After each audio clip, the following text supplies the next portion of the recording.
Saya bilang orang yang sekarang ini paling ditakuti sama Jokowi ya kita ini.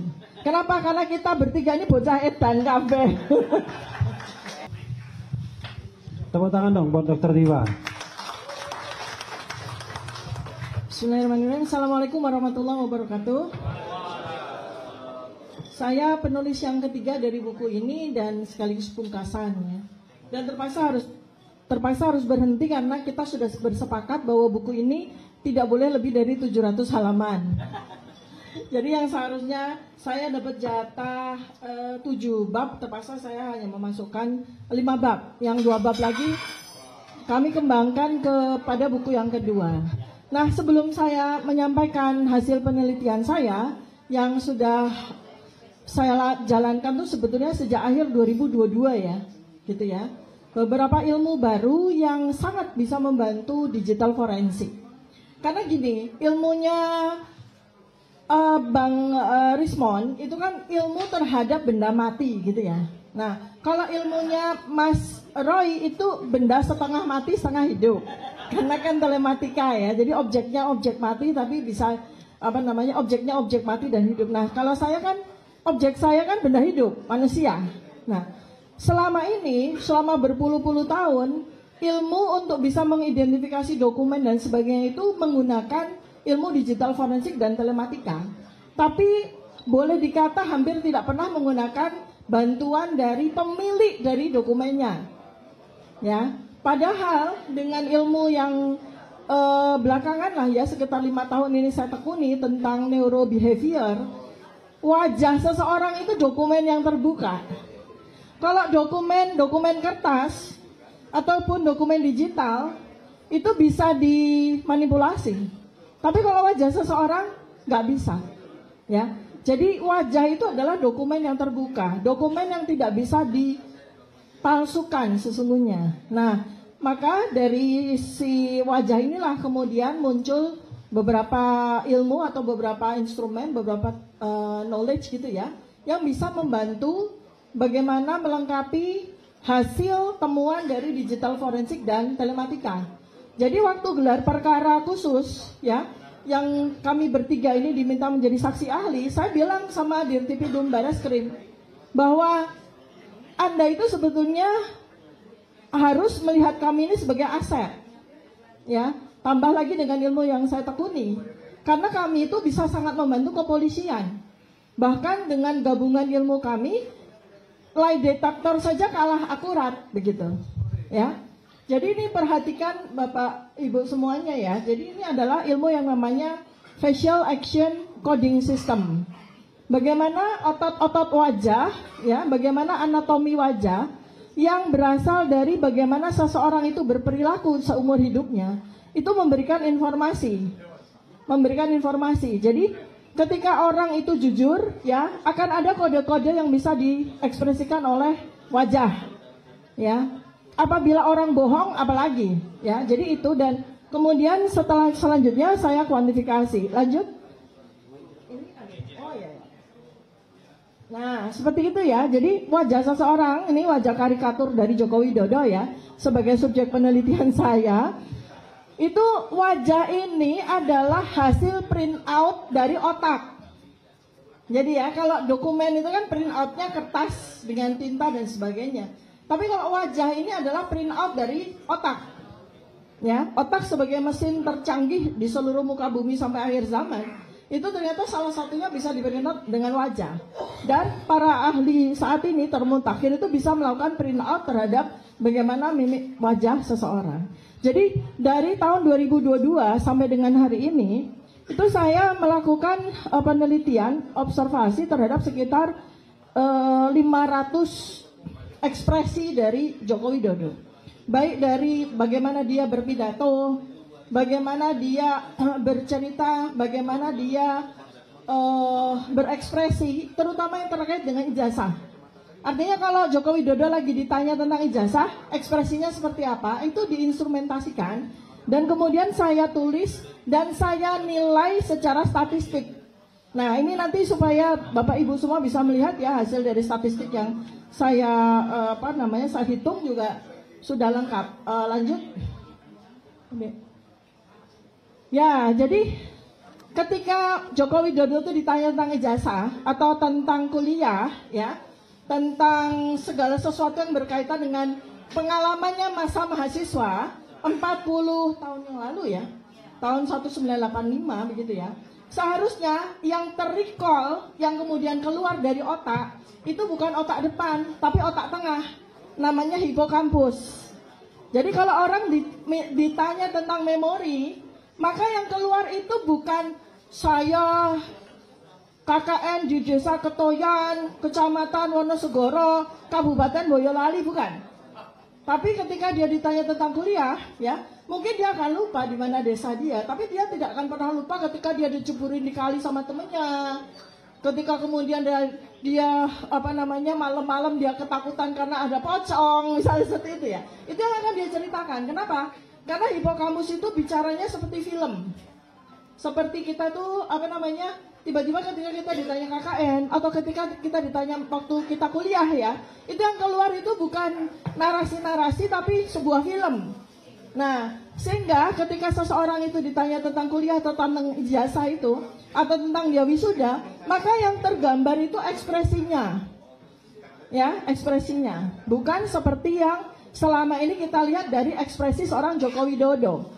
Ketika ditanya tentang teman kuliahnya, ketika dia cerita tentang naik Gunung Kerinci dan sebagainya ya. Itu scripting ya, artinya itu adalah berasal dari memori yang dia hafal pada waktu singkat, pada waktu sekarang, bukan pada 40 tahun yang lalu ya. Jadi ilmu ini bisa melihat itu gitu ya. Lanjut. Ini namanya micro expression. Jadi gini ya, misalnya ilmu pengetahuan, ilmu teknologi itu, ilmu pengetahuan itu memang luar biasa berkembang. Anda bisa perhatikan salah satu video Joko Widodo yang paling akhir ya, tahun 2025.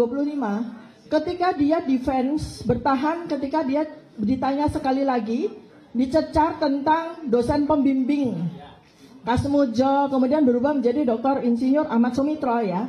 Itu lipnya lanjut. Jadi mulutnya itu lanjut. Ya lanjut yang ada gambar. Enggak. Nah, ini balik lagi ya. Nah, itu statistik saya terkait dengan bagaimana ekspresi wajahnya Joko Widodo dan ini akurat. Saya tidak bisa bohong dan angka-angka ini juga nggak bisa membohongi kita semua. Ya, jadi sifat angka atau sifat matematika itu kan nggak bisa berbohong. Ya, ketika kita masukkan, apalagi seorang ilmuwan, seorang peneliti yang bebas nilai, yang nggak punya preferensi apapun, maka dia keluar begitu aja gitu ya. Lanjut.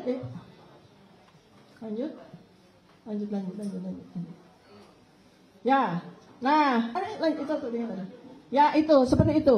Jadi ekspresi bibir dia ketika dia ditanya tentang dosen pembimbing, ketika sudah dibongkar sama Dr. Rismon ya, ketika pertemuan yang luar biasa dengan Pak Kasmujo itu, dia tidak mampu lagi untuk berkata-kata sehingga dia mengatakannya dengan bibir yang tertahan begitu dan kemudian ada AU24 itu ya, mata itu automatically dia bilang. Ya, dosen Pak Kasmujo memang bukan dosen pembimbing saya.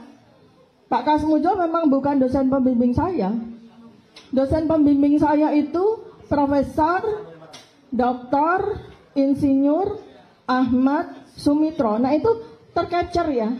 Dari coding sistem itu tercapture. Lanjut. Nah, kenapa begitu? Karena otak sekali lagi itu yang memproses. Dan kemudian wajahnya dan narasinya itu memprint out. Ya. Nah, ini yang hebatnya dari ilmu neuropalatika apabila nanti sudah bisa kita kembangkan. Lanjut. Nah, karena ini cara kerja ini, otak tuh nggak bisa bohong. Mulut yang bisa bohong. Otak tuh nggak bisa bohong. Mulut yang bisa bohong. Ya. Jadi mulut itu bisa baik, bisa jahat. Otak nggak bisa. Ya, ketika kita bicara. Jadi ada sebuah titik atau sebuah organ di tengah otak namanya amigdala. Ya, itu yang paling tidak bisa membohongi dirinya sendiri. Dan kemudian dia tercipta begitu aja dengan ekspresi wajah. Makanya ketika kami sudah spill buku ini, Dan kemudian saya juga sampaikan bahwa saya menggunakan ilmu neurobehavior yang saya spill sedikit-sedikit. Apa yang terjadi Bapak Ibu semuanya? Joko Widodo semakin tidak sanggup untuk pergi keluar rumah. Joko Widodo semakin tidak sanggup untuk bicara bersama wartawan. Coba Anda perhatikan baik-baik. 1 bulan terakhir paling banter cuma foto-foto. Karena kita udah spill. Baik dari sisi digital forensik, kita kejar dengan digital forensik, kita kejar dengan telematika, dan kita kejar dengan ilmu neurobehavior. Ya, pasti orang-orang pintar di sekitar beliau mengatakan, Pak, sekarang udah nggak terlalu banyak keluar lagi, nggak terlalu banyak bikin statement lagi gitu. Karena kami sudah memiliki cara atau metodologi untuk membedah setiap kata yang dia sampaikan. Nah, terakhir dari saya adalah 200 tahun yang lalu, ya, 200 tahun yang lalu ada seorang pejuang, ya, 200 tahun yang lalu itu 1825. Sekarang 2025 ya. 200 tahun yang lalu ada seorang pejuang, ya, melakukan jihad fisabilillah selama 5 tahun berturut-turut. Dialah Pangeran Diponegoro, ya. Nah, 200 tahun kemudian muncul bocil-bocil kayak begini. Saya bilang, orang yang sekarang ini paling ditakuti sama Jokowi ya kita ini. Kenapa? Karena kita bertiga ini bocah edan kabeh. Edan kabeh itu maksudnya apa ya? Ya nggak punya rasa takut gitu ya. Karena ya sudah, kalau memang kita sudah dipilih untuk mewakili teman-teman, mewakili semua orang untuk berjihad, ya sudah kita berjihad gitu. 2 hari yang lalu kami bertiga main ke tempatnya Abangda Jenderal Napoleon Bonaparte, diberikan diberikan nasihat yang luar biasa. Jadi kalau mau berani itu jangan kepalang tanggung gitu kan. Kalau mau berani jangan kepalang tanggung. Terutama saya gitu ya. Kayak apa sih rasanya di penjara gitu ya. Kan semua orang pasti berpikir akan, oh ya namanya termul kan menakut-nakuti kita gitu kan ya. Tapi saya lihat kakak saya sebelahnya, abang saya sebelah, dia udah pernah di penjara 9 bulan, tapi nggak kapok. Oh, berarti enak tuh ya, pasti enak itu lah. Makanya saya pengen gitu ya. Kayak apa gitu. Sebab kalau nggak ada pengalaman itu, kata Abangda Jenderal Napo, nggak seru. Nah, kalau ada orang yang udah nggak takut di penjara, terus apa lagi yang ditakuti? Apa yang kita takuti lagi sih? Allah ya. Jadi Allah. Baik, terima kasih. Mudah-mudahan Bapak dan Ibu berminat dengan buku kami. Ya, ini insya Allah walaupun buku ini seberat bayi ya, 3 kg, tapi Anda nggak akan pernah bosan membaca buku ini. Karena ada teknis membaca buku ini. Jangan baca dari halaman pertama. Baca dari tengah, nanti baca lagi dari depan, baca lagi dari belakang. Pokoknya buku ini nggak akan pernah selesai dibaca kalau teknik membacanya seperti itu. Terima kasih. Assalamualaikum warahmatullahi wabarakatuh. Ketika ada sesuatu yang tidak benar, kita suarakan. Ya bagaimana semua terangin dia sedumu ini? Ini manusia pecundang yang sangat merugikan bangsa kita ini. Saatnya jadi member eksklusif di channel YouTube Official ID. Tantang lagi para narasumber di atas Al-Quran. Dia pengen masuk TV. Konten premium yang tidak tayang di TV. Live interaction. Halo pemirsa Ayu, sini baru selesai. Emoji dan badge spesial. Reakses konten pilihan. Klik YouTube Official iNews. Join member hanya Rp10.000 per bulan.